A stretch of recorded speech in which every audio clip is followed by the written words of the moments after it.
जय जमुना तीरवनचारि जय कुंज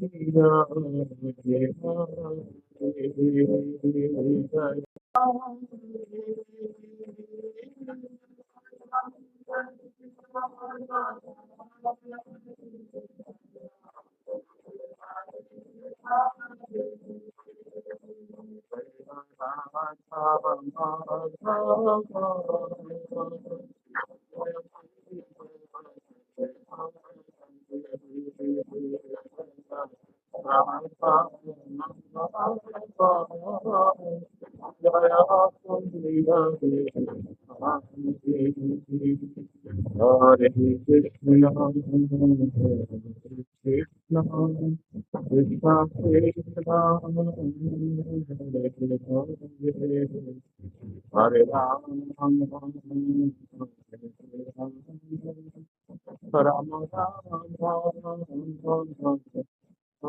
Hare Krishna, Krishna Krishna.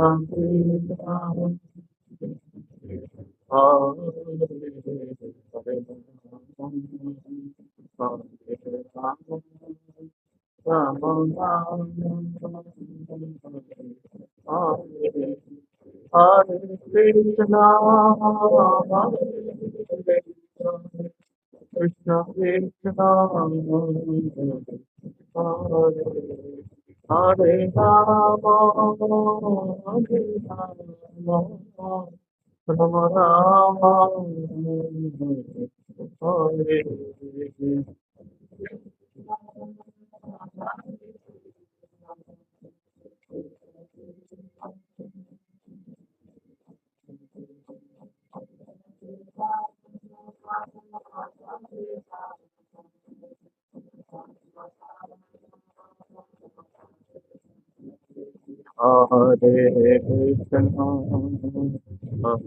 Krishna,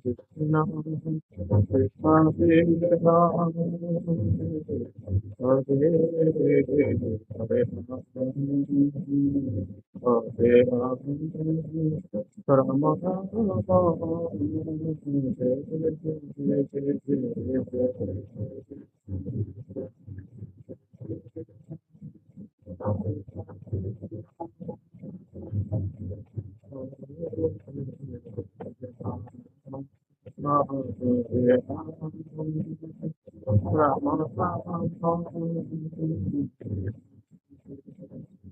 Hare Om, Hare Om, Hare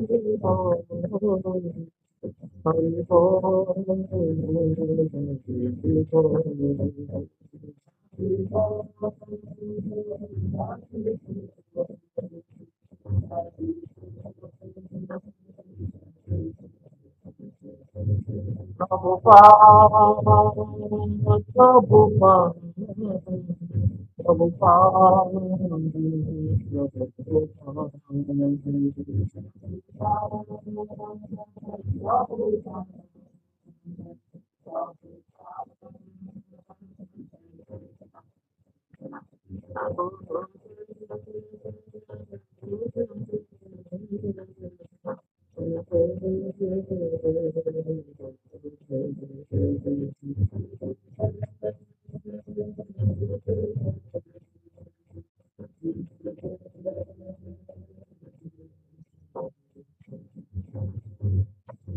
Krishna Ramaki, Jai Krishna Pad Paramahansa Parivraj Kacharya Sima अभय चरणारविंद भक्ति वेदांत स्वामी शिल प्रसाद महाराज की is equal संस्थापक आचार्य श्री सीमादेशी भक्ति वेदांत स्वामी शिल प्रभुपाद महाराज की जय विष्णुपाद परमहंस परिव्राज का आचार्य श्री श्रीमद भक्ति सिद्धांत सरस्वती ठाकुर शिल प्रभुपाद की अनंत कोटि वैष्णव वृंद की नवाचार्य शिल हरिदास ठाकुर की प्रेम से प्रभु श्री कृष्ण चैतन्य प्रभु नित्यानंद श्री अद्वैत गदाधर शिवासादि गौर भक्त श्री श्री राधा कृष्ण और गोपीनाथ राधा कुंड श्याम कुंड गिरि गोवर्धन श्री वृंदावन धाम की, श्री मथुरा धाम की, श्री द्वारका धाम की, नदिया नवद्वीप धाम की, मायापुर चंद्र के मंदिर जगन्नाथ पुरुषोत्तम तत्व जय जगन्नाथ बलदेव सुभद्रा माई, गंगा माई की, जमुना माई की, भक्ति देवी की, श्रीमती तुलसी महारानी। जय भवन मंगलमय हरिनाम संकीर्तन की संकीर्तन जनक श्रीमन गौरांग महाप्रभु ग्रंथराज श्रीमद् भागवतम संवेद भगवत जय गौर all good dressing, all good dressing, all good dressing, all good to Siguru and Goranga, all good to Srila Prabhupada, all good to Srila Devi. Narayana Namaskrityam Naraschaiva Narottamam Deving Saraswati Vyasam Tato Jayamudiraye Vede Ramanashaiva Rani Bharati Statha Ado Chante Chamadde Cha Hari Sarvatra Giyate Makam Karoti Vachalam Pangolangete Giri Jatrupastamaham Bande Sri Guru Dinatarine Paramananda Madhavam Paramananda He Madhavam Padugochi Makaranda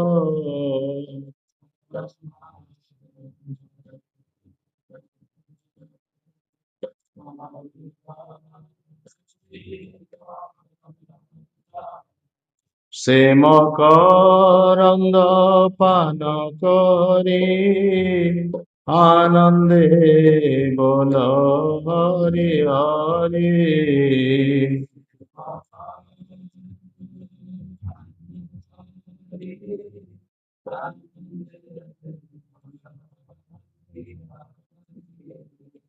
Hari Karnami Pandaveda Parikari Becha Kandu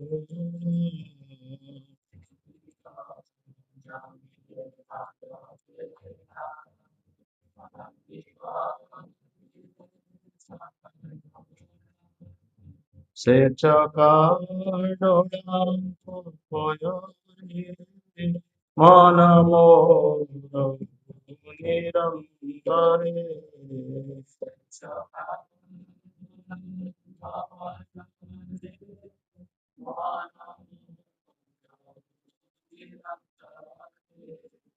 Manamo Nirantare Ha Krishna Bole Jiva Jai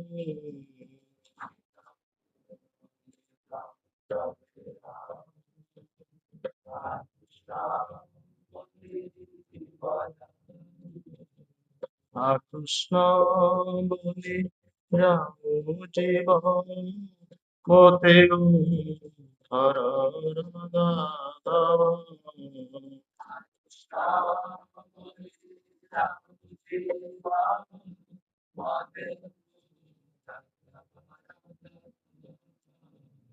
Mote Dhara Radha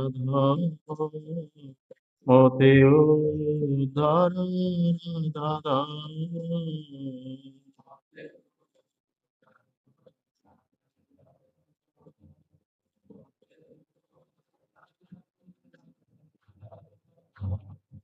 Dharma Prajita Kaitavatra Paramanidmat Saranam Satam Vedya Vastamatra Vastu Shivadam Tapatran Malanam Srimad Bhagavate Mahamuni Kute Kimba Paririshwar Sadhyarudya Varudya Tatra Puthivi Susrishu Vistatkhana Nigama Kalpatarar Gaditam Phalam Sugama Khadamudra Sanjutam Pibatam Bhagavatam Rasamalayam Rurasika Bhuvivavuka Anartha Pasamang Sakyat Bhakti Yogam Madhakyade लोकस्य जानत विद्वंचक्रे सततसंहितां यस्यां वैश्रियमाणायां कृष्णे परमपुरुषे भक्तिरुत्पद्यते पुंस शोकमोहो भयावः श्रीमद्भागवतं पुराणममलं यद्वैष्णवानां प्रियं यस्मिन् पारमहंसमेकममलं ज्ञानं परमगीयते तत्र ज्ञानविरागभक्तिसहितं नैष्कर्ममाविष्कृतं तत्शृणं सुपठन् विचारणं भक्त्या विमुच्य नरो अर्थयं ब्रह्मसूत्राणां भारतार्थविनिर्णय गायत्री भाष्यर्पुषु वेदार्थ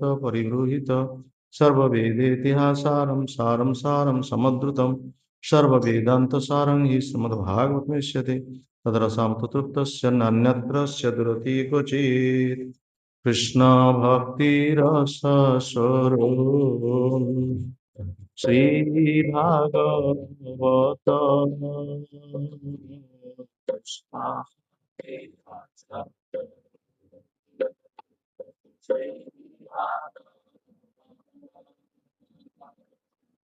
ताते वेद शस्त्रहैते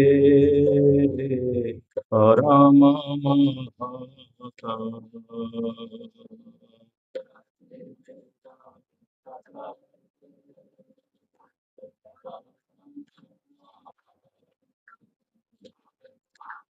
चारि वेद उपनिषदे যত কিছু হয়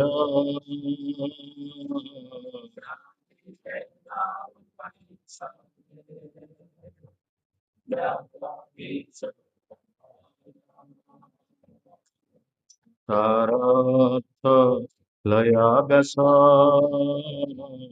করিল সঞ্চয়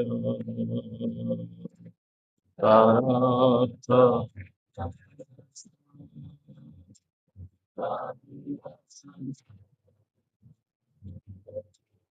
জয় শ্রোত্রে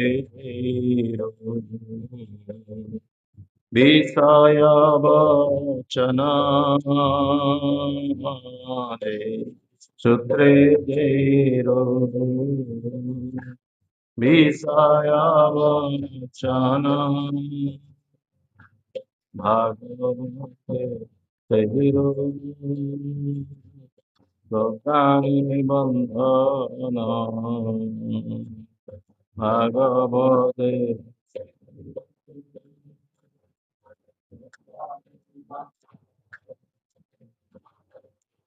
জীবের নিস্তার লাগি সূত্র কইল ব্যাস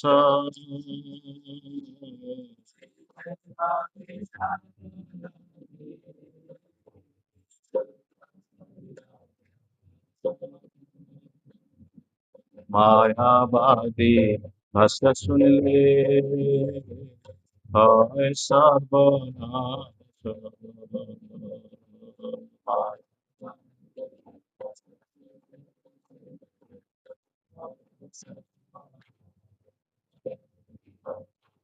চারি বেদ দধি ভাগ কত নবনীত চারি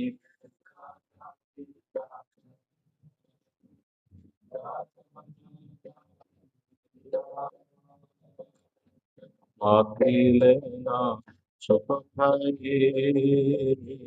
লেনা পরিকৃত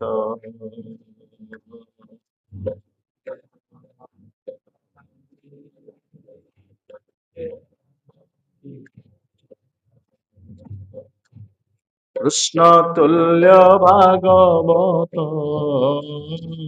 বিভু সর্বাশ্রয়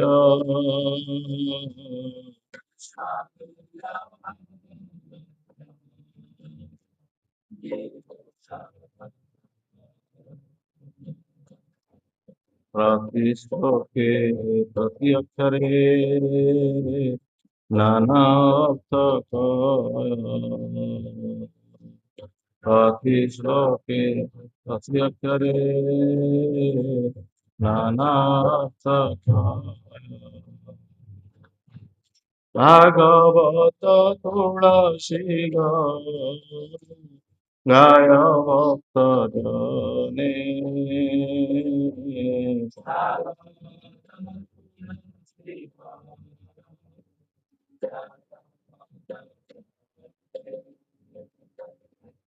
চতুর্ধাবি গ্রহ কৃষ্ণ এই চারি চতুর্ধাবি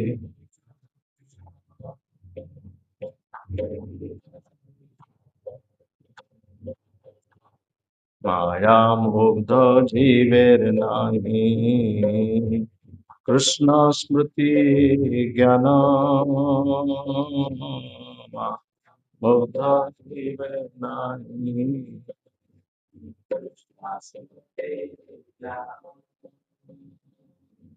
जीवेर कृपाय कइल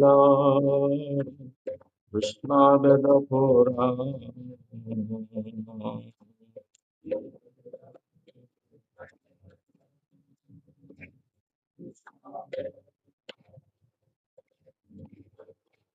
जाओ भागवत पढ़ वैष्णवेर स्थाने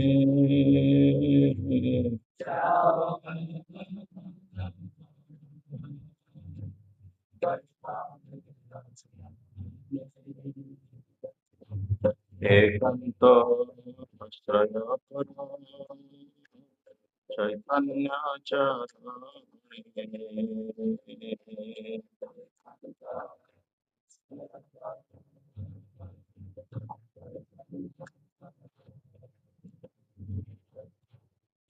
भगवत जे नामाने से जवन सम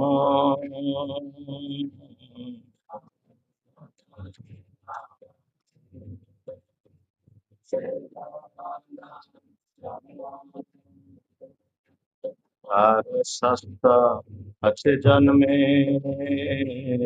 जन्मे प्रभु तार शास्त्र अच्छे जन्मे जन्मे प्रभु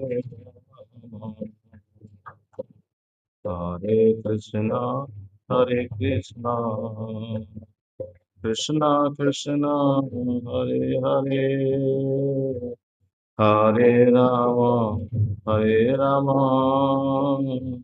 राम राम हरे हरे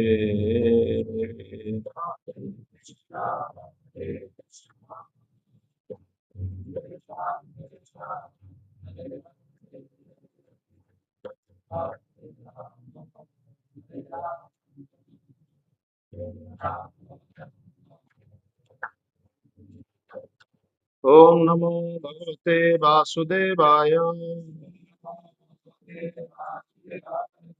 नमो भगवते वासुदेवाय ओम नमो भगवते वासुदेवाय श्रीमद् भागवतम दशम स्कंद 48 अध्याय श्लोक 30 आत्मन्ने बात्मना मानं सृजे अन्योन्यो पालये आत्ममाया नुभावेन भूतेन्द्रिय गुणात्मना आत्मन्नेवात्मनात्मानं सृजे हन्यन्नुपालये आत्ममायानुभावेन भूतेन्द्रिय गुणात्मना आत्मन्नेवात्मनात्मानं सृजे हन्यन्नुपालये आत्ममायानुभावेन भूतेन्द्रिय गुणात्मना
माता जी।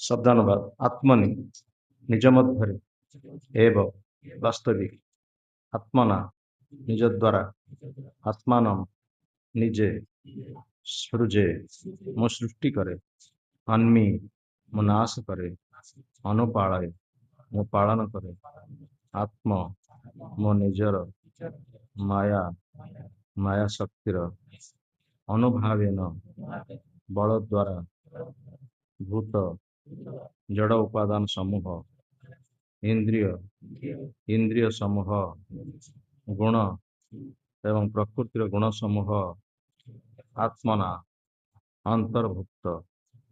अनुवाद भौतिक उपादान इंद्रियादि और प्रकृतिर गुणादि जहार अंतर्भुक्त मोर से ही आत्मशक्ति बल निज द्वारा निज मध्य मो निजक सृष्टि करे पालन करे एवं प्रत्याहार करे। शिल प्रभुपादंकर भावार्थ भगवान जदिओ परम तत्व ताहेले मध्य से ओ तांको सृष्टि मध्य कौनसी द्वंद्व नहीं कारण सृष्टि तांको सत्तार गोटे विस्तार यही एकत्व एठारे भगवान द्वारा सुदृढ़ भाव व्यक्त होइएछि।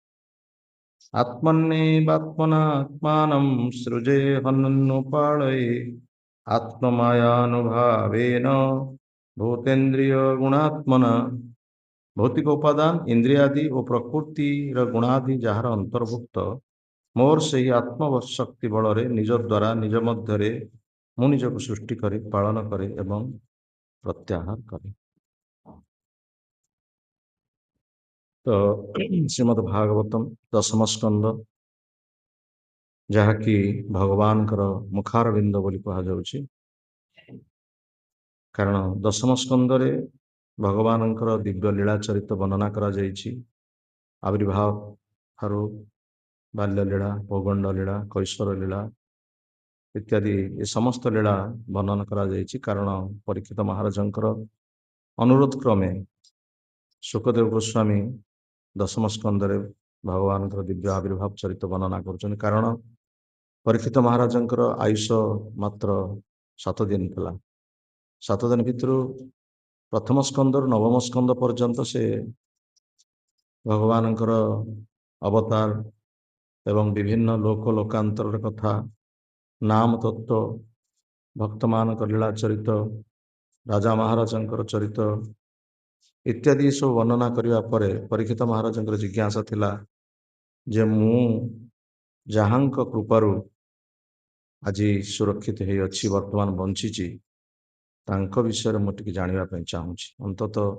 तांकर कृपा ही मोर जीवन से कृपा करथिबा हेतु मोर जदिओ तांकर सहित किसी संपर्क नथिला किंतु से मो माँ गर्भ भीतर को जाई मते सुरक्षा प्रदान करथिले सी भगवान करुणामय तांको विषय में किसी जानापी चाहूँगी आउ मात्र 2 दिन मोर आयुष तेणु से 2 दिन आयुष केवल तांकर लीला चरित मुझे जानापी चाहे तेणु परीक्षित महाराज को सुखदेव गोस्वामी वर्तमान भगवान को दिव्य लीला चरित वर्णना कर विशेषकर ये जो अध्याय ये गोपी मान सहित उद्धवंकर कथोपकथन विषय वर्णना करा उद्धव प्रथमे भगवान निर्देश रे वृंदावन को आसचंती समान सांत्वना देवाई कारण भगवान जितेबले मथुरा को आसते वृंदावन से गोपी मानू एवं पितामाता को समस्त कही आसते मो कार्य सरीबा परे मु फेरी आसि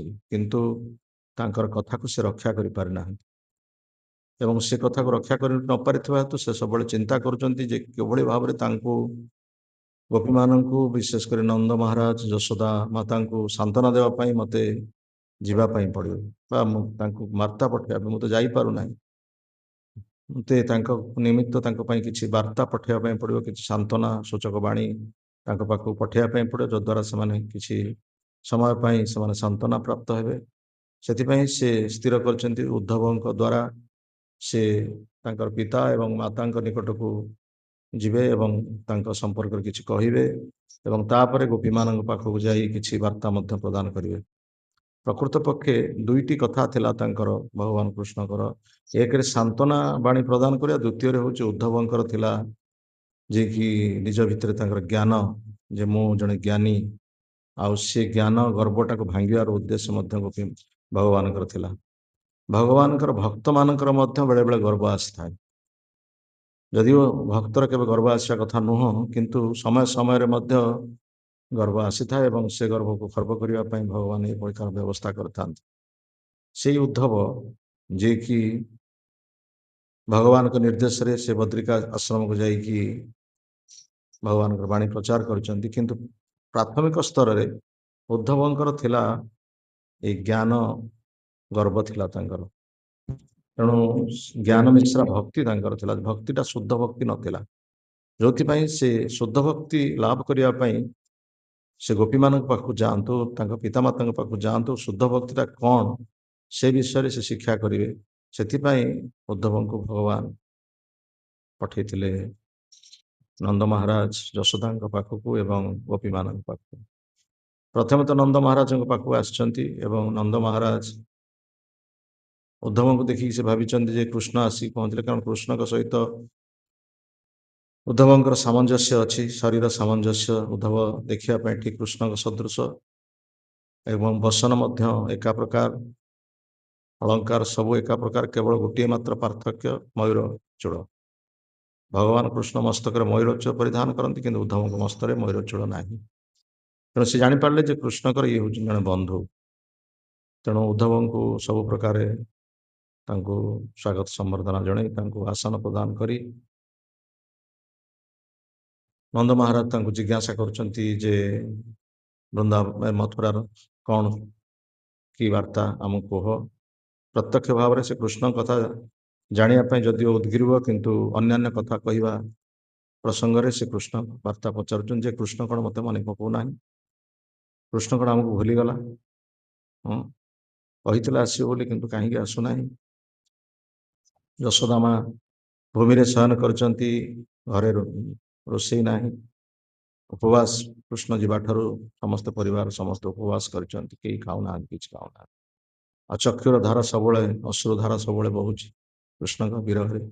ତେଣୁ ନନ୍ଦ ମହାରାଜ ସେଇ କଥା କହିଲେ ଯେ କ'ଣ କୃଷ୍ଣକୁ ଆମେ ଏତେ ଭଲ ପାଉଥିଲୁ, ତାର ଏତେ ପ୍ରକାର ଆମେ ସବୁ କଥା ବୁଝୁଥିଲୁ, କାରଣ ସେ ଆମ କଥା ଟିକେ ମନେ ପକାଉନାହିଁ।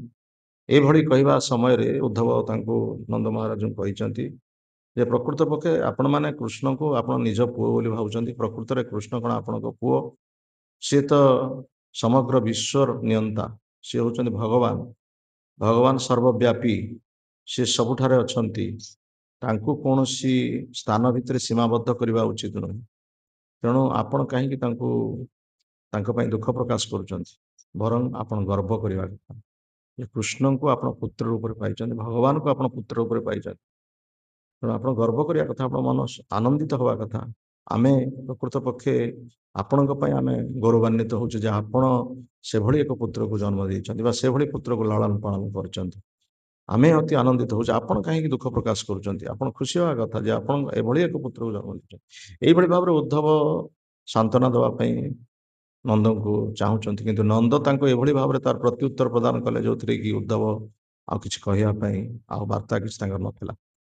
ନନ୍ଦ ମହାରାଜ ତାଙ୍କୁ କହିଲେ ଯେ ପ୍ରକୃତ ପକ୍ଷେ ଉଦ୍ଧବ, ତୁମେ କୃଷ୍ଣକୁ ଭଗବାନ ବୋଲି କହୁଛ, କାହ୍ନାକୁ ତୁମେ ଭଗବାନ ବୋଲି କହୁଛ, କିଭଳି ଭାବରେ ସେ ଭଗବାନ? ଭଗବାନ ଯିଏ, ସିଏ କ'ଣ କାନ୍ଦିବେ? ସିଏ ଭଗବାନ କ'ଣ ମିଛ କଥା କହିବେ? ଭଗବାନ କ'ଣ ମିଛ କଥା କହନ୍ତି? ଏ କାହ୍ନା ତ ଆମର ବହୁତ ମିଛ କଥା କହେ, ଆଉ ସିଏ ତ ଛାଟ ଦେଖିକି ଡରି ପଳାଏ। ସେ ଯଶୋଦାଙ୍କର ଛାଟ ଦେଖିକି ଯେ ଭୟ କରି ପଳେଇଯାଏ, ସିଏ କିଭଳି ଭଗବାନ ହେବେ? ଉଦ୍ଧବ, ତୁମେ ପ୍ରକୃତ ପକ୍ଷେ ଆମେ ତୁମକୁ ଜାଣିଥିଲୁ ଗୋଟିଏ ବହୁତ ପଣ୍ଡିତ ବୋଲି, ବିଦ୍ୱାନ ବୋଲି, କିନ୍ତୁ ପ୍ରକୃତ ପକ୍ଷେ ତୁମେ ଯେ ପହିଲା ନମ୍ବର ମୂର୍ଖ, ଆମର ଏହି ପ୍ରକାର ଧାରଣା ନଥିଲା। ଏଇଭଳି ଭାବରେ ନନ୍ଦ ମହାରାଜ କହିଲେ ଯେ ପ୍ରକୃତ ପକ୍ଷେ ନନ୍ଦ ମହାରାଜ ବର୍ତ୍ତମାନ କୃଷ୍ଣଙ୍କ ପାଇଁ କାନ୍ଦୁଛନ୍ତି, ଯଶୋଦା ମା କୃଷ୍ଣଙ୍କ ପାଇଁ କାନ୍ଦୁଛନ୍ତି। ଆଉ ଶାସ୍ତ୍ରରେ କୁହାଯାଇଛି ଯେ ପ୍ରକୃତରେ ଯଦି କାନ୍ଦିବା ଆମେ ସେଇ କୃଷ୍ଣଙ୍କ ପାଇଁ କାନ୍ଦିବା ଦରକାର, ପରିବାର ପାଇଁ देश जाति न कांदी केवल कृष्ण कांदिया दरकार सी तो सी कांदुंट कृष्ण ही कांदुंट आ उद्धव किभली मना कर कांद ना बोली उद्धव किभली भाव कहे जे तुम्हें कांदना सी तो कहे शास्त्र कहूँ शास्त्र तत्व नहीं कहवाई आसछन्ति बर्तमान शास्त्र कहूँ शास्त्र परोक्ष भाव में कहूँ तुम्हें कह से कांदतु आहरी अधिक भाव में कांदतु कृष्ण कांदतु किंतु सी तो सांत्वना देवाई आसछन्ति कांद बंद करने आसछन्ति तेणु शास्त्र कंठरोध करुच्ची ना तुम्हें कहीपर से कथा मु तो कहूँ शास्त्र तो कहूँ कृष्ण से कांदतु अधिक कृष्ण से तो कांदुंट आ सी तो तुम्हें कौन सांत्वना दब तेणु उद्धव आ कि पाटी फिटे पारना कि पार निरुत्तर होती उद्धव अकृत कार्य होती नंद यशोदा पाखे प्रकृत पक्षरे कहवा तात्पर्य हूँ भक्ति निकट में ज्ञान तुच्छ भक्ति निकट में कर्म ज्ञान भक्ति कर्म ज्ञान निकट तुच्छ एवं भक्ति निकट ज्ञान तुच्छ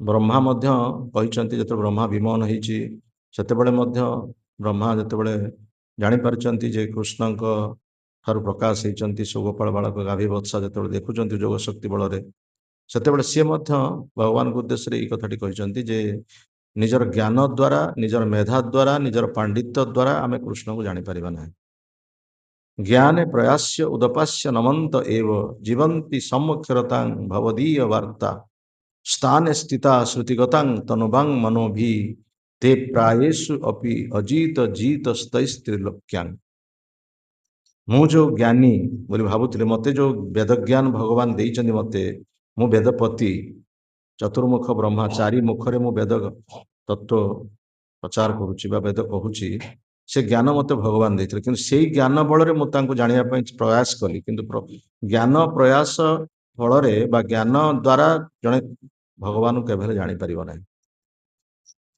प्रकृतर किमती किभली भाव जान ना जीवंती सम्मुखरता भवदीय वार्ता जानापी हेले वार्ता कथा को आमको शुणापी पड़ो तांकर वार्ता को आमको जड़े शुद्ध भक्त प्रतिनिधि आमको शुणापी पड़े एवं शुणा पर तनु बांग मनो भी एवं शरीर द्वारा वाक्य द्वारा मन द्वारा तांकर सेवा करिया पड़े जदि आम प्रकृत जानापी प्रयास करुचु ताहले यही कार्य कले ही जापर निजर ज्ञान निजर मेधा निजर पांडित्य बल कहीं के भगवान को जापर ना यही चैतन्य चरितामृत महाप्रभु लीला कहुई महाप्रभु जो दाक्षिणात्य भ्रमण को आसते से गोटे ब्राह्मण केतक ब्राह्मण मान भर जड़े ब्राह्मण अच्छी सी देखिले केतक ब्राह्मण गोटे ब्राह्मण को उपहास कर कहते से ब्राह्मण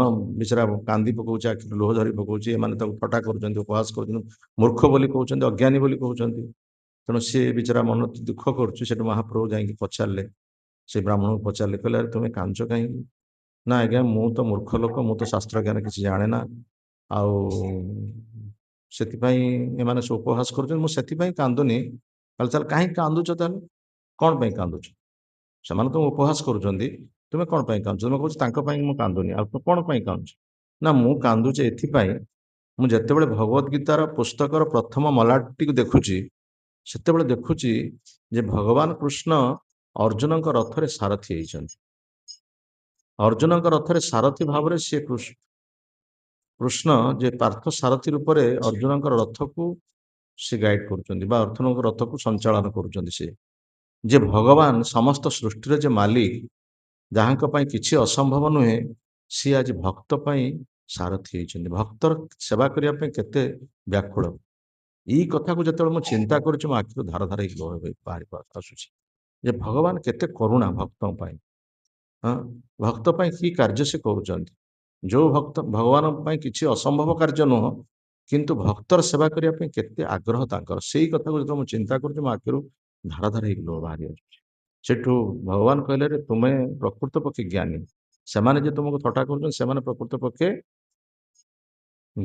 गीतार किसी तत्व से बुझी ना तुम्हें ही प्रकृत गीतार तत्व बुझीपार या कही से ब्राह्मण को से आलिंगन कले ये प्रसंग में आउ गोटे कथा महाप्रभु लीला अच्छी जे देवानंद पंडित बोली जड़े शास्त्रज्ञ जे कि भागवत वक्ता से ଭାଗବତ ତତ୍ତ୍ୱ ବ୍ୟାଖ୍ୟା କରନ୍ତି। ବହୁତ ଲୋକ ତାଙ୍କ ପାଖରେ ଯାଇ ଶୁଣନ୍ତି। ମହାପ୍ରଭୁ ଯେତେବେଳେ ଥିଲେ ନଦିଆରେ ଗୃହସ୍ଥ ଲୀଳା କରୁଥିଲେ, ସନ୍ନ୍ୟାସ ଗ୍ରହଣ କରିନଥିଲେ, ସେତେବେଳେ ସେ ଦେବାନନ୍ଦ ପଣ୍ଡିତ ଭାଗବତ ତତ୍ତ୍ୱ ବ୍ୟାଖ୍ୟା ସମୟରେ ଶ୍ରୀବାସ ପଣ୍ଡିତ, ଯିଏକି ମହାପ୍ରଭୁଙ୍କର ଅନ୍ତରଙ୍ଗ, ଶ୍ରୀବାସ ପଣ୍ଡିତଙ୍କର ଗୃହରେ ମହାପ୍ରଭୁ ରୁଦ୍ଧ ଦ୍ୱାର କୀର୍ତ୍ତନ କରନ୍ତି। ସିଏ ଯାଇକି ସେ ବସିଲେ, ଯେତେବେଳେ ଦେବାନନ୍ଦ ପଣ୍ଡିତ ଭାଗବତ ଆଲୋଚନା କରୁଛନ୍ତି ସେ ସ୍ଥାନରେ ବସିକି ଶ୍ରବଣ କଲେ। ଭାଗବତ ଆଲୋଚନା ହଉଛି ମାନେ ତାଙ୍କୁ ଆଗ୍ରହ ଅଛି ଭାଗବତ ଶୁଣିବା ପାଇଁ। ଶ୍ରୀବାସ ପଣ୍ଡିତ ଯାଇକି ଯେତେବେଳେ ବସିକି ଶୁଣିଲେ ଏବଂ ଶୁଣିଲା ପରେ ତାଙ୍କର ଭାବ ବିକାର ଆସିଛି, ଅର୍ଥାତ୍ ସେ ମୂର୍ଚ୍ଛା ହେଇଯାଇଛନ୍ତି ଶୁଣିକି। ଭାଗବତ ତତ୍ତ୍ୱଟାକୁ ଏଭଳି ଭାବରେ ସେ ଶୁଣିକି ହୃଦୟଙ୍ଗମ କଲେ, ଯାହାଫଳରେ ଶ୍ରୀବାସ ପଣ୍ଡିତ ସେଇ ସ୍ଥାନରେ ପଡ଼ିକି ମୂର୍ଚ୍ଛା ହେଇଗଲେ। ସେ ମୂର୍ଚ୍ଛା ଯେତେବେଳେ ହେଇଗଲେ, ସେଠି ଯୋଉ ଲୋକମାନେ ସବୁ ବସିଥିଲେ, ଯୋଉ ଭାଗବତ ଶୁଣୁଥିଲେ, ସେମାନେ ଶ୍ରୀବାସ ପଣ୍ଡିତଙ୍କୁ ଗୋଟେ ପାଗଳ ବୋଲି ଭାବିଲେ। ସିଏ ଯେ ପ୍ରକୃତରେ ଭାଗବତ ଶୁଣିକି ତନ୍ମୟ ହେଇକି ତାଙ୍କର ଏ ପ୍ରକାର ଅବସ୍ଥା ହେଇଛି, ସେଟାକୁ ସେମାନେ ବୁଝିପାରିଲେନି। ତେଣୁ ସିଏ କଣ କଲେ, ସେମାନେ କଣ କଲେ ନା, ତାଙ୍କୁ ଉଠେଇକି ନେଇକି ଫୋପାଡ଼ି ଦେଲେ ବାହାର। ଯୋଉଥିରେ କି ଦେବାନନ୍ଦ ପଣ୍ଡିତ କିଛି ତାଙ୍କର ପ୍ରତିକ୍ରିୟା, ମାନେ ସେ କୌଣସି ପ୍ରତିକ୍ରିୟା ପ୍ରକାଶ କରୁନାହାନ୍ତି। ମନା କରିବା କଥା ଯେ କାହିଁକି ସେଭଳି ଜଣେ ଭକ୍ତ ସିଏ କାହିଁକି ସେ କିଛି ତାଙ୍କର ପ୍ରତିକ୍ରିୟା ହେଲାନି। କିନ୍ତୁ ଦେବାନନ୍ଦ ପଣ୍ଡିତ ଶ୍ରୀବାସ ପଣ୍ଡିତ ଯେତେବେଳେ ପଢିଲେ, ତାର ପରଠରେ ପଢିଲା ପରେ ତାଙ୍କର ସେ କିଛି ସମୟ ପରେ ଚେତା ଫେରିଲା ପରେ ସେ ମନରେ ଦୁଃଖ କରିକି ଆସିକି ମହାପ୍ରଭୁଙ୍କ ନିକଟରେ ବ୍ୟକ୍ତ କଲେ ଯେ ଦେଖନ୍ତୁ, ମୁଁ ଯାଇଥିଲି ଭାଗବତ କଥା ଶୁଣିବା ପାଇଁ ଦେବାନନ୍ଦ ପଣ୍ଡିତଙ୍କ ଠାରୁ, ଏବଂ ଦେବାନନ୍ଦ ପଣ୍ଡିତ ଯେତେବେଳେ ଭାଗବତ କଥା ବ୍ୟାଖ୍ୟା କରୁଥିଲେ, ମୁଁ ଶୁଣିକି ମୋର ମୂର୍ଚ୍ଛା ମୁଁ ହେଇଗଲି। କିନ୍ତୁ ସେମାନେ ତାଙ୍କର ଯୋଉମାନେ ସବୁ ଅନୁଗାମୀ ମାନେ ବସିଥିଲେ, ସିଏ ମତେ ନେଇ ଟେକିକି ଫୋପାଡ଼ି ଦେଲେ। ସେଥିରେ ଦେବାନନ୍ଦ ପଣ୍ଡିତ ମତେ କିଛି ପ୍ରତିକାର କଲେନି। ସେଠୁ ମହାପ୍ରଭୁ ବହୁତ କ୍ରୁଦ୍ଧ ହେଇଗଲେ, କହିଲେ କଣ ସେ ଭାଗବତ ବ୍ୟାଖ୍ୟା କରୁଛି? କି ଭାଗବତ ସେ ବ୍ୟାଖ୍ୟା କରୁଛି? ଭାଗବତରେ ଯେ ମୂର୍ତ୍ତିମନ୍ତ ପ୍ରତୀକକୁ ତାକୁ ଅପମାନିତ କରାଯାଉଛି, ସେଠି ଯଦି କିଛି ପ୍ରତିକାର ସେ ନ କରୁଛି, ତାହେଲେ କି ପ୍ରକାର ଭାଗବତ ବ୍ୟାଖ୍ୟା କରୁଛି? ଯାଅ ଭାଗବତ ପଢ বৈষ্ণবের স্থানে, যাও ভাগবত বৈষ্ণবের স্থানে, একান্ত শ্রয় কর চৈতন্য চরণে, একান্ত শ্রয় কর চৈতন্য চরণে। ভাগবত যেন মানে, সে যবন সম, ভাগবত যেন মানে, সে যবন সম, তার শাস্ত্র আছে জন্মে প্রভু তার শাস্ত্র আছে জন্মে প্রভু। ମହାପ୍ରଭୁ କ୍ରୋଧ ହେଇକି କହିଲେ, ସେ ଦେବାନନ୍ଦ ପଣ୍ଡିତ ପାଖକୁ ମୁଁ ଯିବି, ତାର ସେ କଣ ସେ ଭାଗବତ ବ୍ୟାଖ୍ୟା କରୁଛି ମୁଁ ତାକୁ ପଚାରିବି। ଏଇଭଳି ଅତ୍ୟନ୍ତ କ୍ରୋଧ ହେଇଥିଲେ ଦେବାନନ୍ଦ ପଣ୍ଡିତଙ୍କ ଉପରେ। ତେଣୁ ସେଇ କଥା କୁହାଯାଇଛି ଯେ ପ୍ରକୃତ ପକ୍ଷେ ଜ୍ଞାନ ନିକଟରେ, ଭକ୍ତି ନିକଟରେ ଜ୍ଞାନ ହେଉଛି ଅତ୍ୟନ୍ତ ତୁଚ୍ଛ। ସେଇଟାକୁ ସାଧାରଣ ଭାବରେ ବ୍ୟକ୍ତି ବୁଝିପାରେ ନା। ନିଜର ଜ୍ଞାନ ଗର୍ବ ଥାଏ ଯେ ମୁଁ ବହୁତ ଜାଣିଛି, ମୁଁ ଶାସ୍ତ୍ର ଜ୍ଞାନ ଜାଣିଛି, ମୁଁ ବହୁତ ତତ୍ତ୍ୱ ଜାଣିଛି। କିନ୍ତୁ ଜଣେ ଭକ୍ତ ସେ ମୂର୍ଖ ହେଇଥାଉ, ତାର କିଛି ଶାସ୍ତ୍ର ଜ୍ଞାନ ନଥାଉ, କିନ୍ତୁ ଭଗବାନଙ୍କ ପ୍ରତି ତାର ସେବା ମନୋଭାବ ଯେତେବେଳେ ରହିଛି ଏବଂ ଭଗବାନଙ୍କର ସେବାରେ ସେ ଯେତେବେଳେ ଆନନ୍ଦ ପାଉଛି, ସିଏ ଯୋଉ ପ୍ରକୃତ ପକ୍ଷେ ସିଏ ଯୋଉ ତତ୍ତ୍ୱ ଅବଗତ ହେଇଛି, ଜଣେ ଜ୍ଞାନୀ ସେଇ ତତ୍ତ୍ୱକୁ ଅବଗତ ହେଇପାରିବନି। ବହୁତ ଉଦାହରଣ ସବୁ ରହିଛି। ସେ ଯାହା ହଉ, ଏଇ ପ୍ରକାର ଭାବରେ ନନ୍ଦ ମହାରାଜ ଯଶୋଦାଙ୍କ ପାଖରେ ଉଦ୍ଧବ ସେଠି ପରାସ୍ତ ହେଲେ, ଏବଂ ତାପରେ ସେ ଗୋପୀମାନଙ୍କ ପାଖକୁ ଆସିଛନ୍ତି। ଏବଂ ଗୋପୀମାନେ ମଧ୍ୟ ସେବେଳେ ଦେଖିଛନ୍ତି ଯେତେବେଳେ ଉଦ୍ଧବ ଆସିଛନ୍ତି, ଏବଂ ଉଦ୍ଧବଙ୍କୁ ମଧ୍ୟ ତାଙ୍କୁ କୃଷ୍ଣଙ୍କର ଭ୍ରମ ବୋଲି ହେଇଛି, ସେ ଭାବିଛନ୍ତି ଯେ କୃଷ୍ଣ ଆସିଛନ୍ତି। କିନ୍ତୁ ତାପରେ ଦେଖିଛନ୍ତି ଯେ ସେ କୃଷ୍ଣ ନୁହନ୍ତି, ସେ ହେଉଛନ୍ତି ତାଙ୍କର ସଖା, ବାଲ୍ୟ ସଖା, ଏବଂ ତାଙ୍କ ପାଖରେ ସମସ୍ତେ ଘେରି ବସି ରହିଛନ୍ତି। ଏବଂ ସେତେବେଳେ ସମସ୍ତ ଗୋପୀମାନେ ଅଭିମାନ ଭାବରେ ଉଦ୍ଧବଙ୍କୁ କହିବାକୁ ଲାଗୁଛନ୍ତି ଯେ ପ୍ରକୃତ ପକ୍ଷେ ଆମ ପାଖରେ ତାଙ୍କର ଯାହା କିଛି ପାଇବାର ଥିଲା ସେ ସବୁ ଗ୍ରହଣ କରିକି ଆମକୁ ତ୍ୟାଗ କରିକି ଚାଲିଗଲେ। ଯେମିତି ଗୋଟେ ଛାତ୍ର ଶିକ୍ଷକ ଠାରୁ ବିଦ୍ୟା ଶିକ୍ଷା କରେ ଏବଂ ବିଦ୍ୟା ଶିକ୍ଷା ସମାପ୍ତ ହେଲା ପରେ ସିଏ ଶିକ୍ଷକଙ୍କ ଠାରୁ ପରିତ୍ୟାଗ କରେ, ଶିକ୍ଷକଙ୍କ ସହିତ ତାର କିଛି ସମ୍ପର୍କ ରହେ ନା। ଠିକ ସେଇଭଳି ଭାବରେ ଗୋଟେ ବେଶ୍ୟା ଯେତେବେଳେ ପୁରୁଷଙ୍କ ଠାରୁ ତାର ମାନେ ଅର୍ଥ ପାଇଯାଏ, ସେତେବେଳେ ସିଏ ଆଉ ପୁରୁଷ ସହିତ ଆଉ କୌଣସି ତାର ସମ୍ପର୍କ ରହେନି। ସେଇଭଳି ଭାବରେ ଏସବୁ ଉଦାହରଣ ସବୁ ଦଉଛନ୍ତି ଗୋପୀମାନେ। ସେମିତି ଆମେ ମଧ୍ୟ ତାଙ୍କ ସହିତ ସମ୍ପର୍କ ରଖିଥିଲୁ, କିନ୍ତୁ ଆମଠାରୁ ସବୁ କିଛି ପ୍ରାପ୍ତ ହେଲା ପରେ ସିଏ ଆମକୁ ତ୍ୟାଗ କରି ଚାଲିଗଲେ ଏବଂ ମଥୁରାରେ ସେ ତାଙ୍କର ଦ୍ୱାରକାରେ ସେ ବିବାହ କରି ତାଙ୍କର ପତ୍ନୀ ମାନଙ୍କ ସହିତ ରହିଲେ ଏବଂ ପତ୍ନୀ ମାନେ ବି ମଧ୍ୟ ବୁଝିପାରିଲେନି ସେମାନେ କିଭଳି ଭାବରେ ତାଙ୍କର ସେବା କରୁଛନ୍ତି। ସେ କଣ ବୁଝିପାରୁନାହାନ୍ତି ଆମେ ଯୋଉ ପ୍ରକାର ତାଙ୍କ ସେବା କରୁଥିଲୁ ସେ ଆମକୁ ପରିତ୍ୟାଗ କରି ଯାଇକି ସେଠାରେ ସେମାନଙ୍କୁ ଗ୍ରହଣ କଲେ, ସେମାନେ ମଧ୍ୟ କଣ ଜାଣିପାରୁନାହାନ୍ତି। ଏଇ ପ୍ରକାର ଭାବରେ ଉଦ୍ଧବଙ୍କୁ ଅଭିମାନ ମିଶ୍ରିତ କଥା ସବୁ କହିଲେ ଏବଂ ତାପରେ ଉଦ୍ଧବ ତାଙ୍କୁ ଉପଦେଶ ଦଉଛନ୍ତି। ଉଦ୍ଧବ ମଧ୍ୟ ସେଇ ଜ୍ଞାନ ମିଶ୍ରା ଭକ୍ତି ତାଙ୍କୁ କହୁଛନ୍ତି, ଜ୍ଞାନ ମିଶ୍ରା ସ୍ତରରେ କହୁଛନ୍ତି ଯେ ସେ କୃଷ୍ଣ ଯାହାକୁ ତୁମେ କହୁଛ ଯେ ତୁମକୁ ସେ ପରିତ୍ୟାଗ କରି ଚାଲିଗଲେ, ତୁମ କଥା ସେ ବୁଝୁନାହାନ୍ତି ବା ତୁମ କଥାକୁ ସେ ମନେ ପକାଉନାହାନ୍ତି। ଆରେ ସିଏ ପୁରା ଭଗବାନ। ସେ ଉଦାହରଣ ଦଉଛନ୍ତି ଏଠାରେ ଯେମିତି ଆମର ଶରୀର ଭିତରେ ଆତ୍ମା ରହିଛି, ଆତ୍ମା ହଉଛି ଭଗବାନଙ୍କର ଅଂଶ ବିଶେଷ। ତେଣୁ ଆତ୍ମା ଯେତେବେଳେ ଭଗବାନଙ୍କର ଅଂଶ ବିଶେଷ, ଆମେ କେମିତି କହିବା ଯେ ଭଗବାନ ସମସ୍ତଙ୍କ ଭିତରେ ନାହାନ୍ତି ବୋଲି? ସେ ତ ଅଣୁ ପରମାଣୁ ସବୁ ଭିତରେ ଅଛନ୍ତି। ଶ୍ରୀମଦ ଭଗବତ ଗୀତାରେ ମଧ୍ୟ କୁହାଯାଇଛି ସର୍ବସ୍ୟ ଚାହଂ ହୃଦି ସନ୍ନିବିଷ୍ଟୋ ମତ୍ତ ସ୍ମୃତି ଜ୍ଞାନଂ ଅପୋହନଂ ଚ ବେଦେଇ ଚ ସର୍ବେଇ ଅହମ ଏବ ବେଦ୍ୟ ବେଦାନ୍ତ କୃତ ବେଦ ବିଚାହମ୍। ମୁଁ ସମସ୍ତଙ୍କର ହୃଦୟ ଭିତରେ ଅଛି, ଭଗବାନ କହୁଛନ୍ତି ଗୀତାରେ। ମୁଁ କେବଳ ମନୁଷ୍ୟମାନଙ୍କ ହୃଦୟ ଭିତରେ ଅଛି ତାହା ନୁହେଁ, ପଶୁ ପକ୍ଷୀ କୀଟ ପତଙ୍ଗ ସ୍ଥାବର ଜଙ୍ଗମ ସମସ୍ତଙ୍କ ଭିତରେ ଅଛି। ତେଣୁ ସେଇ ଗୋପୀମାନଙ୍କୁ କଥା ଉଦ୍ଧବ କହୁଛନ୍ତି ଆରେ ତୁମମାନଙ୍କ ଭିତରେ ସେ ପ୍ରଭୁ ଅଛନ୍ତି, ତେଣୁ ତୁମେ କାହିଁ ଭାବୁଛ ଯେ ସେ ତୁମକୁ ଛାଡି ଚାଲିଗଲେ ବା ତୁମ ସହିତ ତାଙ୍କର କୌଣସି ସମ୍ପର୍କ ନାହିଁ? ହଁ, ଯେମିତି ଭଗବାନ ଏଇ ବିଶ୍ୱ ସୃଷ୍ଟି କରିଛନ୍ତି, ବିଶ୍ୱ ସର୍ଜନା କରିଛନ୍ତି, ସେ ବିଶ୍ୱ ସୃଷ୍ଟି କରିଛନ୍ତି ମାନେ କଣ ସେ ବିଶ୍ୱ ସହିତ ତାଙ୍କର ବା ସମ୍ପର୍କ ନାହିଁ? ବିଶ୍ୱରେ ଯୋଉ ଅଛି ଉପାଦାନ, ଉପାଦାନ ତ ତାଙ୍କରି ଶକ୍ତି। ଯୋଉ କ୍ଷିତ୍ ଅପ୍ ତେଜ ମରୁତ ବ୍ୟମ ପଞ୍ଚ ମହାଭୂତ, ସେ ତ ତାଙ୍କରି ଶକ୍ତି, ନିଚତର ଶକ୍ତି। ତେଣୁ ଆମେ କେମିତି କହିବା ଯେ ତାଙ୍କ ସହିତ ତାଙ୍କର କୌଣସି ସମ୍ପର୍କ ନାହିଁ ବା ସେ ତାଙ୍କୁ ଭୁଲିଗଲେ, ତମକୁ ଭୁଲିଗଲେ ବୋଲି? ଏ ପ୍ରକାର ଭାବରେ ସେ ଗୋପୀମାନଙ୍କୁ ସାନ୍ତ୍ୱନା ଦେବା ପାଇଁ ଚାହୁଁଛନ୍ତି। କିନ୍ତୁ ଗୋପୀମାନେ ପୁଣି ତାଙ୍କୁ କହିବାକୁ ଚାହୁଁଛନ୍ତି ଯେ ଗୋଟିଏ ଗୋପୀ ଚିନ୍ତା କରୁଛି, କହୁଛି ଗୋଟେ ମହୁମାଛିର କଥା ସେ କହୁଛି ଯେ ମହୁମାଛିଟି ପ୍ରଥମେ ଆସୁଛି, ଫୁଲରୁ ଫୁଲ ମହୁଟି ଶୋଷି ନେଉଛି ଏବଂ ମହୁ ଶୋଷିଲା ପରେ ସେ ଛାଡ଼ିକି ପଳେଇ ଯାଉଛି, ତାର ସେ ଆଉ ଫୁଲ ସହିତ ଆଉ କୌଣସି ସମ୍ପର୍କ ନାହିଁ। ସେଇଭଳି ତୁମର ବନ୍ଧୁ, ତାଙ୍କ କଥା ତୁମେ କୁହନା, ତୁମେ ତାଙ୍କ କଥା ତୁମେ, ସିଏ ଗୋଟିଏ ଠକ, ତୁମେ ଗୋଟେ ଠକ, ତେଣୁ ଠକ ଠକଙ୍କୁ ପଠେଇଛନ୍ତି, ତୁମେ କଣ ଆମକୁ ସାନ୍ତ୍ୱନା ଦେବ? ହଁ, ଏ ପ୍ରକାର ଭାବରେ ତାଙ୍କୁ କହିବାକୁ ଚାହୁଁଛନ୍ତି। ସେଇଭଳି ଭାବରେ ଉଦ୍ଧବ ମଧ୍ୟ ତାଙ୍କୁ ଯେତେ ପ୍ରକାର ବୁଝେଇଲେ ମଧ୍ୟ ସେ କୌଣସି ପ୍ରକାର ବୁଝିବା ପାଇଁ ସମର୍ଥ ନୁହନ୍ତି। ଆହୁରି ମଧ୍ୟ କହୁଛନ୍ତି ଯେ ବଳି ମହାରାଜଙ୍କର କଣ ଦୋଷ ଥିଲା? ବଳି ମହାରାଜ ଯିଏ ସତ ରକ୍ଷା କଲେ, ଭଗବାନଙ୍କୁ କହିଥିଲେ ଯେ ମୁଁ ଆପଣଙ୍କୁ ଯାହା ଚାହିଁବେ ଆପଣଙ୍କୁ ଦେବି, ଆଉ ତାର ତ ସେ ତ ସବୁ ଦେଇଦେଲେ, ତାଙ୍କର ଆଉ କଣ ଥିଲା? ସ୍ୱର୍ଗ ମର୍ତ୍ତ୍ୟ ପାତାଳ ସବୁ କିଛି ସେ ଦେଇଦେଲେ, ତାପରେ ମଧ୍ୟ ତାଙ୍କୁ ବରୁଣ ପାଶରେ ଆବଦ୍ଧ କରୁଛନ୍ତି। ସେ କି ପ୍ରକାର ତୁମର ବନ୍ଧୁ? ହଁ, ତୁମର କି ସେ ବନ୍ଧୁ? ସେ ପୁଣି ତାଙ୍କୁ ବରୁଣ ପାଶରେ ଆବଦ୍ଧ କରୁଛନ୍ତି, ଆଉ ପୁଣି କହୁଛନ୍ତି ଆଉ ତ୍ରିପାଦ ଭୂମି ଆଉ ଗୋଟିଏ ପାଦ ଭୂମି କୋଉଠି ଦବ? ଆରେ ତାଙ୍କର ଆଉ କଣ ଅଛି ଯେ ସେ ଦେବେ ତମକୁ? ସେ ତ ସ୍ୱର୍ଗ ମର୍ତ୍ତ୍ୟ ପାତାଳ ତାଙ୍କର ସବୁ କିଛି ସେ ଦେଇଦେଲେ। ତୁମର ବନ୍ଧୁ ଏଭଳି ଏକ ବନ୍ଧୁ? ହଁ, ସବୁ କିଛି ଜଣଙ୍କ ଠାରୁ ନେଇଗଲା ପରେ ତାପରେ ପୁଣି ତାକୁ ବାନ୍ଧି ପକଉଛ ତୁମେ? ହଁ, ଏ ପ୍ରକାର ଭାବରେ ସେ କହୁଛନ୍ତି। ତାପରେ ପୁଣି କହିଛନ୍ତି ଯେ ଯୋଉ ପ୍ରଭୁ ତୁମର ଆସିଥିଲେ ତ୍ରେତା ଯୁଗରେ, ସେ ପ୍ରଭୁ ସୁପର୍ଣ୍ଣଖା ଯିଏ ରାବଣର ଭଉଣୀ ଆସିଥିଲା ବିବାହ କରିବା ପାଇଁ, ରାମଚନ୍ଦ୍ର ମହାପ୍ରଭୁଙ୍କୁ ଦେଖି ତାଙ୍କ ପ୍ରତି ଆସକ୍ତ ହେଇକି ତାଙ୍କୁ ବିବାହ କରିବା ପାଇଁ ଚାହିଁଲା। ଠିକ ଅଛି, ତୁମେ ତ ବିବାହ କରୁଛ, ସୀତା ଅଛନ୍ତି, ତୁମେ ତୁମର ଭଉଣୀ ବା ଭାଇଙ୍କ ପାଖକୁ ପଠେଇଲ, ଲକ୍ଷ୍ମଣ ପାଖକୁ ପଠେଇଲ। ଆଚ୍ଛା, ଲକ୍ଷ୍ମଣ ତାଙ୍କୁ ବିବାହ କଲେନି, ତାଙ୍କ ନାକ ସିଏ କାହିଁକି ତାଙ୍କୁ ପ୍ରରୋଚନା ଦେଲେ ଯେ ତାଙ୍କ ନାକ କାନ କାଟିଦେବା ପାଇଁ? କଣ ତାଙ୍କର ଭୁଲ ଥିଲା?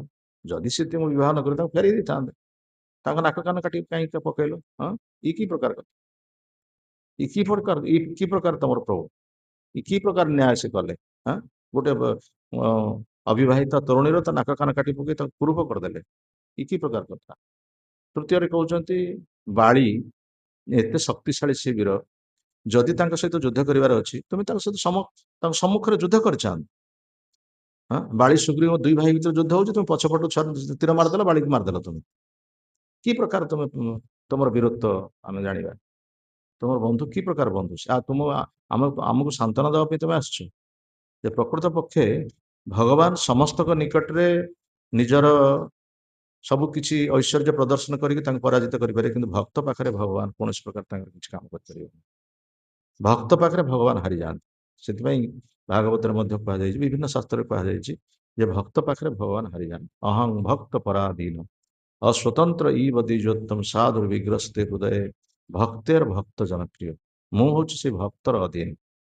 ଭକ୍ତ ଯେତେବେଳେ କୌଣସି ପ୍ରତିଜ୍ଞା କରେ, ମୁଁ ତା ପ୍ରତିଜ୍ଞା ନିକଟରେ ମୁଁ ମୋର ପ୍ରତିଜ୍ଞାକୁ ହରେଇ ଦେଇଥାଏ ବା ମୋ ପ୍ରତିଜ୍ଞାକୁ ମୁଁ ରକ୍ଷା କରିପାରେ। ଯେମିତି ଦୁର୍ବାସା ଅମରୀଶଙ୍କ କଥା କୁହାଯାଇଛି। ଯଦିଓ ଦୁର୍ବାସା ଆସିକି ଭଗବାନ ବିଷ୍ଣୁଙ୍କ ନିକଟରେ କହିଲେ ଯେ ଆପଣ ଆପଣଙ୍କ ସୁଦର୍ଶନ ଚକ୍ରକୁ କୌଣସି ପ୍ରକାର ନିୟନ୍ତ୍ରଣ କରନ୍ତୁ, ଯେ ସୁଦର୍ଶନ ଚକ୍ର ପଛେ ପଛେ ମୋର ଘୁରୁଛି, ସେ ସୁଦର୍ଶନ ଚକ୍ରକୁ ଆପଣ ନିୟନ୍ତ୍ରଣ କରନ୍ତୁ। ସେତେବେଳେ ଭଗବାନ ବିଷ୍ଣୁ କଣ କହିଲେ ଯେ ହେ ଦୁର୍ବାସା, ଯଦିଓ ମୋର ସୁଦର୍ଶନ ଚକ୍ର, କିନ୍ତୁ ବର୍ତ୍ତମାନ ସେ ମୋ ନିୟନ୍ତ୍ରଣରେ ନାହିଁ। ସେ ବର୍ତ୍ତମାନ ଭକ୍ତର ନିୟନ୍ତ୍ରଣରେ ଅଛି। ତୁମକୁ ସେ ଭକ୍ତଙ୍କ ପାଖକୁ ଯିବା ପାଇଁ ପଡିବ ଏବଂ ସେ ଭକ୍ତ ଯେତେବେଳେ ଚାହିଁବ ସେ ତାକୁ ନିୟନ୍ତ୍ରଣ କରିପାରିବ। ଏଟା ମୋ କର୍ତ୍ତୃତ୍ୱ ଭିତରେ ବର୍ତ୍ତମାନ ନାହିଁ। ତୁମକୁ ସେ ଅମ୍ବରୀଶଙ୍କ ପାଖକୁ ଯିବା ପାଇଁ ପଡିବ ଏବଂ ସେ ଅମ୍ବରୀଶ ପାଖକୁ ହିଁ ଆସିଲେ। ସେଇଭଳି ଭାବରେ କୁହାଯାଇଛି ଯେ ଭକ୍ତ ଯେତେବେଳେ ପ୍ରତିଜ୍ଞା କରେ, ଭଗବାନ ତାଙ୍କର ପ୍ରତିଜ୍ଞାକୁ ସେଠି, ଯେମିତି ଭୀଷ୍ମ ପ୍ରତିଜ୍ଞା କଲେ କୁରୁକ୍ଷେତ୍ର ଯୁଦ୍ଧ ପୂର୍ବରୁ ଯେ ଭଗବାନ ପ୍ରତିଜ୍ଞା କରିଛନ୍ତି ମୁଁ କୁରୁକ୍ଷେତ୍ର ଯୁଦ୍ଧ ଭୂମିରେ ଅସ୍ତ୍ର ଧାରଣ କରିବି ନାହିଁ। କିନ୍ତୁ କାହାର ପ୍ରତିଜ୍ଞା? ଭୀଷ୍ମ ପ୍ରତିଜ୍ଞା କଲେ ମୁଁ ତାଙ୍କୁ ଅସ୍ତ୍ର ଧାରଣ କରେଇଦେବି। ସେ କଣ ପ୍ରତିଜ୍ଞା କରୁଛନ୍ତି ଅସ୍ତ୍ର ଧରିବେ ନାହିଁ ବୋଲି?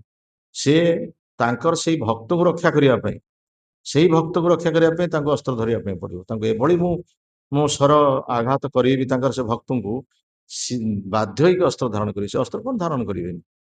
କାହିଁକିନା ଦୁର୍ଯ୍ୟୋଧନଙ୍କର ଯୋଉ କଟୁ ଭାଷାରେ ଭୀଷ୍ମ ଏଭଳି କ୍ରୁଦ୍ଧ ହେଇଥିଲେ ଏବଂ ସେଇଦିନ ସେ ପ୍ରତିଜ୍ଞା କରିଥିଲେ ଯେ ପାଣ୍ଡବ ମାନଙ୍କ ଭିତରୁ ନିଶ୍ଚିତ ଭାବରେ କାହାକୁ ଜଣକୁ ମାରିବି। ଆଉ ମୋର ତ ସମକକ୍ଷ ଯୋଦ୍ଧା ହଉଛି ଅର୍ଜୁନ, ମୁଁ ତ ତାକୁ ମାରିବି ଆଉ କୌଣସି ପ୍ରକାର ଆଜି ମାରିବି ଆଉ। ସେ ଅର୍ଜୁନ ମୋର ଯେତେ ପ୍ରିୟ ହଉନା କାହିଁକି, ଆଜି ଅର୍ଜୁନଙ୍କର ମୃତ୍ୟୁ ସୁନିଶ୍ଚିତ। ଆଉ ଏଭଳି ଭାବରେ ସ୍ୱର ବର୍ଷା କରିଛନ୍ତି ଅର୍ଜୁନଙ୍କୁ। ଅର୍ଜୁନ ଜାଣିଲେ ମୋର ପ୍ରାଣ ଆଜି ସଂକଟାପନ୍ନ, ଆଜି ନିଶ୍ଚିତ ଭାବରେ ପ୍ରାଣ। ଆଉ ଭଗବାନ ମଧ୍ୟ ରଥରେ ଅଛନ୍ତି, ସେ ଭାବିଲେ ଆଜି ଅର୍ଜୁନକୁ ହିଁ ମାରିଦେବେ ଭୀଷ୍ମ। ତେଣୁ ଏଭଳି ଭାବରେ ଏଭଳି ଭାବରେ ସ୍ୱର ତାଙ୍କୁ ଛାଡିଛନ୍ତି ଭୀଷ୍ମ, ରକ୍ତାକ୍ତ ହେଇଯାଇଛନ୍ତି ଅର୍ଜୁନ। ଆଉ ଏପରିକି କୃଷ୍ଣଙ୍କ ମଧ୍ୟରେ ଆସି, କୃଷ୍ଣଙ୍କ ଦେହରେ ମଧ୍ୟ ସ୍ୱର ଆସିପାରୁଛି। ଯେତେବେଳେ ଦେଖିଲେ ମାନେ ଆଉ କୌଣସି ପ୍ରକାର ତାଙ୍କୁ ଆଉ ରକ୍ଷା କରିବା ସମ୍ଭବ ନୁହେଁ ଅର୍ଜୁନଙ୍କୁ, ସେତେବେଳେ ସେ ବାଧ୍ୟ ହେଇକି ରଥ ଉପରୁ ଓହ୍ଲେଇ ପଡିକି ସାଙ୍ଗେ ସାଙ୍ଗେ ଗୋଟେ ଭଗ୍ନ ରଥର ଚକକୁ ଧରିକି ଭୀଷ୍ମଙ୍କ ନିକଟକୁ ଦୌଡ଼ିକି ଚାଲିଗଲେ। ସେଠି ଭୀଷ୍ମ ତାଙ୍କର ରଥକୁ ଅସ୍ତ୍ରକୁ ତ୍ୟାଗ କରି କହିଲେ ମୁଁ ଏତିକି ମାତ୍ର ହିଁ ଚାହୁଁ, ଆପଣ ଆପଣଙ୍କର ଭକ୍ତଙ୍କୁ ରକ୍ଷା କରିବା ପାଇଁ ଆଜି ଅସ୍ତ୍ର ଧାରଣ କଲେ, ମୋ ପ୍ରତିଜ୍ଞାକୁ ଆପଣ ରକ୍ଷା କରିଛନ୍ତି, ସେଇଟା ମୁଁ ଚାହୁଁଥିଲି। ଯାହା ହଉ ଆପଣଙ୍କ ପ୍ରତିଜ୍ଞାକୁ ଭଙ୍ଗ କଲେ। କିନ୍ତୁ ପ୍ରକୃତ ପକ୍ଷେ ସେ ସିନା ସେଠି ସେ କଥା କହୁଛନ୍ତି, କିନ୍ତୁ ସମସ୍ତେ ଭାବୁଛନ୍ତି ଯେ ଅର୍ଜୁନକୁ ରକ୍ଷା କରିବା ପାଇଁ ଯାଇ ଆଜି ଭୀଷ୍ମ ଆଜି ଅସ୍ତ୍ର ଧାରଣ, ଭଗବାନଙ୍କ ଅସ୍ତ୍ର ଧାରଣ କରୁଛନ୍ତି ଅର୍ଜୁନକୁ ରକ୍ଷା କରିବା ପାଇଁ ଯାଇ। କିନ୍ତୁ ଭୀଷ୍ମ ଜାଣୁଥିଲେ ଯେ ମୋର ପ୍ରତିଜ୍ଞାକୁ ରକ୍ଷା କରିବା ପାଇଁ ଯାଇକି ଭଗବାନ ଆଜି ଅସ୍ତ୍ର ଧାରଣ କଲେ। ভক্তি যোগে ভীষ্ম তোমায় জিনিল সমরে, ভক্তি যোগে ভীষ্ম তোমায় জিনিল সমরে, ভক্তি যোগে যশোদামা বান্ধিল তোমারে, ভক্তি যোগে যশোদামা বান্ধিল তোমারে, ভক্তি যোগে তোমায় ছিল সত্য ভামা, ভক্তি যোগে তোমায় ছিল সত্য ভামা, ভক্তি বসে তুমি কাড়ে কৈলা গোপধামা, ভক্তি বসে তুমি কাড়ে কৈলা গোপধামা, অনন্ত কোটি ব্রহ্মাণ্ড বহে যার মনে, অনন্ত কোটি ব্রহ্মাণ্ড বহে যার মনে, সে তুমি শ্রী দাম গোপ কহিল আপনি সে তুমি শ্রী দাম গোপ কহিল আপনি। এই କଥା କୁହାଯାଇଛି ଯେ ପ୍ରକୃତ ପକ୍ଷେ ଏଇଟାକୁ ଶ୍ରୀଧର କଲାବେଚା କହୁଛନ୍ତି ମହାପ୍ରଭୁ। ଶ୍ରୀଧର ଯିଏ କଦଳୀ ବିକ୍ରି କରନ୍ତି, ମହାପ୍ରଭୁ ତାଠାରୁ କଦଳୀ ଆଣନ୍ତି, ପଇସା ଦିଅନ୍ତିନି, କଦଳୀ ଭଣ୍ଡା ଆଣନ୍ତି, ମଞ୍ଜା ଆଣନ୍ତି, ପତ୍ର ଆଣନ୍ତି, କିଛି ଦିଅନ୍ତିନି। ଯେତେବେଳେ ମହାପ୍ରଭୁ ତାଙ୍କର ଐଶ୍ୱର୍ଯ୍ୟ ପ୍ରକାଶ କରୁଛନ୍ତି, ସାତ ପ୍ରହରିଆ ଭାବ ଶ୍ରୀବାସ ପଣ୍ଡିତଙ୍କ ଘରେ ତାଙ୍କର ଠାକୁର ଖଟୁଳି ଉପରେ ଚଢ଼ିକି କହୁଛନ୍ତି, ମୁଁ ହଉଛି ଭଗବାନ, ଯାହାର ଯାହା ଆବଶ୍ୟକ ମୋ ଠାରୁ ନେଇଯାଅ, ମୁଁ ସମସ୍ତଙ୍କୁ ଆଜି ଦେବା ପାଇଁ ଚାହୁଁଛି, ମୋର ଐଶ୍ୱର୍ଯ୍ୟ ପ୍ରକାଶ କରୁଛି, ମୁଁ ନିଜେ ଭଗବାନ। ଏଇଭଳି ଭାବରେ ତାଙ୍କ ନିଜ ରୂପ ଦେଖି ଯେତେବେଳେ ସମସ୍ତଙ୍କୁ ଦେବା ପାଇଁ ଚାହୁଁଛନ୍ତି, ସେତେବେଳେ ଶ୍ରୀଧର ସେଠି ନଥିଲେ। ଶ୍ରୀଧରଙ୍କୁ ଡକାଯାଇଛି, ଶ୍ରୀଧରଙ୍କୁ ଅଣାଯାଇଛି ଏବଂ ଶ୍ରୀଧରଙ୍କୁ ଯେତେବେଳେ ମହାପ୍ରଭୁ କହୁଛନ୍ତି, ତୋର ବାକି ପଇସା ବହୁତ ରହିଗଲାଣି, ତେଣୁ ମୁଁ ଆଜି ତାକୁ ଦେଇଦେବି ସବୁ, ତ ହିସାବ କରି କହ କେତେ ପଇସା ଅଛି ତାକୁ। ସେ କହିଲେ, ମତେ କଣ ଆପଣ ବାକି ପଇସା ଦେବେ? କାହାକୁ କଣ ଦେଇଛନ୍ତି ଆପଣ? ଆପଣ ତ ନିଜ ପ୍ରତିଜ୍ଞାକୁ ରକ୍ଷା କରିପାରୁନାହାନ୍ତି, ଆପଣ ମତେ କଣ ଦେବେ? ଆପଣ ଯୋଉଭଳି ଭାବରେ ମୋ ପାଖକୁ ଆସୁଛନ୍ତି, ସବୁଦିନ ଆସନ୍ତୁ, ବାକି ନେଇକି ଯାଆନ୍ତୁ, ସେ ଖାତା ସେମିତି ବଢି ଚାଲୁ। ଦରକାର ନାହିଁ, ସେ ପଇସା ଦରକାର ନାହିଁ। ଆପଣ ପ୍ରତ୍ୟେକ ଦିନ, ମୁଁ ଚାହୁଁଛି ଆପଣ ଆସିବେ ପ୍ରତ୍ୟେକ ଦିନ ମୋ ଠାରୁ ସେଇ ମଞ୍ଜା ପତ୍ର ଭଣ୍ଡା ସବୁବେଳେ ନିଅନ୍ତୁ, ମୁଁ ଆପଣ ଖାଲି ଟିକେ ଦର୍ଶନ କରିବି, ସେତିକି ମୁଁ ଦରକାର। ଯେମିତି କୁନ୍ତୀ ଦେବୀ କହିଥିଲେ ଯେ ମତେ ବିପଦ ବରାବର ଦିଅନ୍ତୁ, ମୁଁ ସେ ବିପଦ ହିଁ ଚାହୁଁଛି। ଆଉ ବିପଦ ଆସିଲେ ହିଁ ଆପଣଙ୍କୁ ତ ଦର୍ଶନ ପାଉଛି। ଆପଣଙ୍କୁ ଦର୍ଶନ କଲେ ମୁଁ ଜନ୍ମ ମୃତ୍ୟୁ ଚକ୍ରର ଘୂର୍ଣ୍ଣନରୁ ରକ୍ଷା ପାଇଯିବି, ସରିଗଲା ମୋର, ଆଉ ଏ ଜଗତକୁ ଆସିବିନି। କାରଣ ଆପଣଙ୍କୁ ଦର୍ଶନ କଲେ ମୁଁ ତ ଯିବି ଭଗବତ ଧାମକୁ। ଏଇ ଜନ୍ମ ମୃତ୍ୟୁ ଚକ୍ରରେ ଘୂର୍ଣ୍ଣନ ହଉଛି ବିପଦ। ସେଇ ବିପଦଟା ମୋ ଜୀବନ ନ ଆସୁ। ଏଇ ଯୋଉ ଆମେ ଯୋଉ ସାଧାରଣ ବିପଦକୁ ଭାବୁଛୁ, ପୁଅ ମରିଗଲା, ଝିଅ ମରିଗଲା, ଆକ୍ସିଡେଣ୍ଟ ହେଇଗଲା, କଣ ଘରେ କିଛି ଅସୁବିଧା ହେଇଗଲା, ସେଇଟା ପ୍ରକୃତରେ ବିପଦ ନୁହଁ। ବିପଦ ହଉଛି ଆମେ ଏଇ ଜନ୍ମ ମୃତ୍ୟୁ ଚକ୍ରରେ ଘୂର୍ଣ୍ଣାୟମାନ କରିବା। କେତେବେଳେ ମଣିଷ ଜୀବନ, କେତେବେଳେ ପଶୁ ଜୀବନ, କେତେବେଳେ ପକ୍ଷୀ ଜୀବନ, କେତେବେଳେ କୀଟ ଜୀବନ, କେତେବେଳେ ପତଙ୍ଗ ଜୀବନ। ଏଇ ପ୍ରକାର ଜନ୍ମ ଚକ୍ର କାହିଁକି କରିବା? ଭଗବତ ଦର୍ଶନ ହବ, ଭଗବାନଙ୍କୁ ଦର୍ଶନ କରିବା, ଯେ ସିଧା ଭଗବତ ଧାମ ଯିବ। ସେଇଟା କୁନ୍ତୀ ଦେବୀ ବୁଝିଥିଲେ। ଆମେ କଣ ସେଇଟା ବୁଝିପାରୁଛୁ? ଆମେ ଚାହୁଁଛୁ ସମ୍ପଦ, ଆମେ ଚାହୁଁଛୁ ଅସ୍ଥାୟୀ ସୁଖ। କିନ୍ତୁ କୁନ୍ତୀ ଦେବୀ ଚାହୁଁଥିଲେ ଯେ ପ୍ରକୃତରେ ବିପଦ ଆସୁ, କିନ୍ତୁ ସେ ବିପଦ ଭିତରେ ମୁଁ ଆପଣଙ୍କୁ ଦର୍ଶନ କରେ, ଏବଂ ଦର୍ଶନ କଲେ ମୁଁ ମୋର ଜନ୍ମ ମୃତ୍ୟୁ ଚକ୍ର ଘୂର୍ଣ୍ଣନରୁ ରକ୍ଷା କରିବି। ସେଇଭଳି ଭାବରେ ଯେ ଭକ୍ତ ସେଇ କୌଶଳଟି ଜାଣେ। ଭକ୍ତ ଯେତେବେଳେ ପ୍ରତିଜ୍ଞା କରେ, ଭଗବାନ ତାର ପ୍ରତିଜ୍ଞାକୁ ରକ୍ଷା କରନ୍ତି। ସେ ଉଦାହରଣରେ କୁହାଯାଏ ଯେ ଥରେ ଭଗବାନ ନିଜେ, ଭଗବାନ କୃଷ୍ଣ ଚାହିଁଲେ ଯେ ଗୋପୀମାନଙ୍କୁ ନିଜର ଐଶ୍ୱର୍ଯ୍ୟ ପ୍ରକାଶ କରିବା ପାଇଁ। ଥରେ କୁଞ୍ଜ ଭିତରେ ନିଜେ ନାରାୟଣ ରୂପରେ ସେ ଛିଡା ହେଇଗଲେ, ନିଜେ କୃଷ୍ଣ ନାରାୟଣ ରୂପରେ ଛିଡା ହେଇଗଲେ।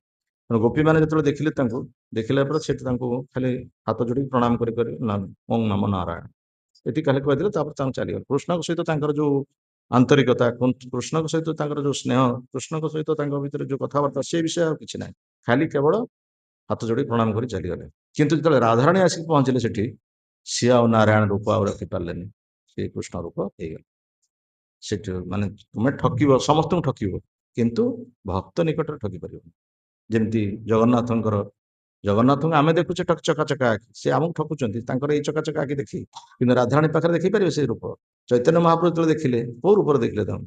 ସେ ଚକାଚକା ଆଖି ଦେଖିଲେନି, ସେ ଦେଖିଲେ ତାଙ୍କର ସେଇ ପ୍ରାଣକାନ୍ତ ଶ୍ୟାମ ସୁନ୍ଦର। ତେଣୁ ଭକ୍ତ ନିକଟରେ ଭଗବାନଙ୍କର ସେ ଚତୁରତା ରଖିପାରିବେନି। ସେଇଭଳି ଭାବରେ ଗୋପୀମାନେ ଯୋଉ କଥା କହୁଛନ୍ତି ବର୍ତ୍ତମାନ ଉଦ୍ଧବଙ୍କୁ, ଭଗବାନଙ୍କୁ ତ ସେ ହରେଇଛନ୍ତି, ଉଦ୍ଧବ ତ ତାଙ୍କର ସଖା, ସିଏ କଣ ତାଙ୍କ ପାଖରେ ଦେଖେଇବେ ଯୁକ୍ତି? ତେଣୁ ଏଇ ପ୍ରକାର ଭାବରେ ଉଦ୍ଧବ ବିଫଳ ମନୋରଥ ହେଇଛନ୍ତି ଏବଂ ଶେଷରେ ସେ ମଧ୍ୟ ନିଜର ଦୁଃଖ ପ୍ରକାଶ କରିଛନ୍ତି ଯେ ମୁଁ ଆସିଛି ଏମାନଙ୍କ ପାଖକୁ ସାନ୍ତ୍ୱନା ଦେବା ପାଇଁ, ପ୍ରକୃତରେ ଏମାନଙ୍କର ପାଦ ଧୂଳି ଆଣିକି ମସ୍ତକରେ ବୋଳିବ। ମୋ ଜୀବନ ସାର୍ଥକ ହବ ଯଦି ଏମାନଙ୍କର ପାଦ ଧୂଳି ଆଣିକି ମସ୍ତକରେ ବୋଳିବି। ଅସାମହ ଚରଣ ରେଣୁ ଜୁଷାମହ ସ୍ୱାଂ ବୃନ୍ଦାବନ ଗୁଳ୍ମ ଲତୋଷଧୀନା ଯାଧୁସ୍ତେଜ୍ୟା ସୋଜନଂ ଆର୍ଜଂ ପଥଂ ચ ହିତ୍ୱା ଭେଜୁର ମୁକୁନ୍ଦ ପଦବୀ ସ୍ମୃତି ଭି ବିମୂର୍ତ୍ୟା। ଆରେ ମୋର ତ ସେ ଯୋଗ୍ୟତା ନାହିଁ ତାଙ୍କର ପାଦ ଧୂଳି ପାଇବା ପାଇଁ, କିନ୍ତୁ ଏଇ ତୃଣ ଯୋଉମାନେ ଜନ୍ମ ପାଇଛନ୍ତି ବୃନ୍ଦାବନରେ, ସେମାନଙ୍କର ଜୀବନ ସାର୍ଥକ ହେଇଛି।